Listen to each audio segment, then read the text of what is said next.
আসসালামু আলাইকুম। আমরা আছি ঠাকুরগাঁও 1 আসন, ঠাকুরগাঁও 16 নং নারগুন ইউনিয়নে আমরা এখন অবস্থান করছি। এটা নারগুন এলাকার কি পাড়া? এটা নারগুন কোহরপাড়ায় আমরা আছি। এটা বিখ্যাত আলু চাষ হয় এখানে। সারা বাংলাদেশে এই আলু আমাদের এখান থেকে যায়। আমাদের এখানে মায়েরাই যাদের কষ্ট শ্রমে এই আলু চাষ হয়, আজকে আমরা তাদের সাথে কথা বলতে আসছি। আমরা শুরুতেই আপনার নামটা একটু জানতে চাই। রাহেলা আপা। মমতা। মমতা আপা। আমার নাম হচ্ছে হুসনে হোসনে আপা।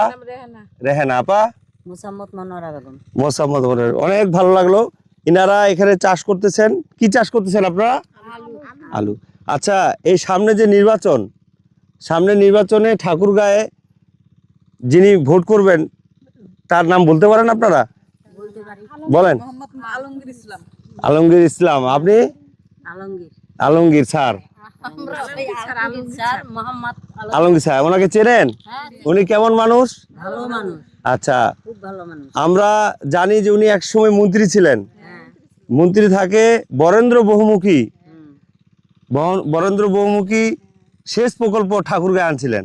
আর এই যে বরেন্দ্র বহুমুখী আমরা দেখতে পাচ্ছি, এটা আসে কি কৃষক পানি পায়? মানুষ উপকার হয়েছে? আচ্ছা, উনি কি আপনাদের এদিকে আসে? কেমন মানুষ উনি? আপনাদের সাথে ওনার চলাফেরা কেমন? আচ্ছা, সামনে যদি আসে আপনারা কাকে ভোট দিবেন? আলমগীর স্যারকে ভোট দিবেন। ওনার মার্কাটা কি? আচ্ছা, আপনারা কি সব জানেন? আচ্ছা আচ্ছা, উনি কেমন মানুষ?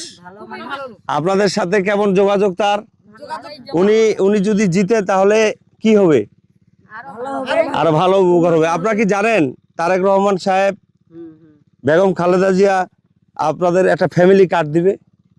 জানেন যে বিএনপি যদি ধানের শীষে ক্ষমতায় আসে তাহলে আপনাদেরকে একটা ফ্যামিলি কার্ড দিবে। এটা পাবে প্রত্যেক পরিবারের মায়েরা। এটা জানেন?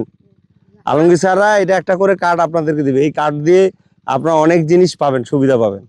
আমাদের এই নারগুন কোহরপাড়া থেকে ভোট করবে, তার নাম কি? ভোট দিন। আচ্ছা, তাহলে সবাই ভালো থাকবেন, সুস্থ থাকবেন। এই যে আলমগীর স্যার বরেন্দ্র বহুমুখী সেচ প্রকল্প এনে কৃষকের মুখে যে হাসি ফুটাইছে, তারপরে আমাদের সময় সারের দাম কম ছিল, জিনিসপত্রের দাম কম ছিল, মানুষ অনেক ভালো ছিল। কি বলেন? আচ্ছা, তাহলে আমরা এবার সবাই আলমগীর স্যারকে ভোট দিব। আচ্ছা, সবাই ভালো থাকবেন। আসসালামু আলাইকুম।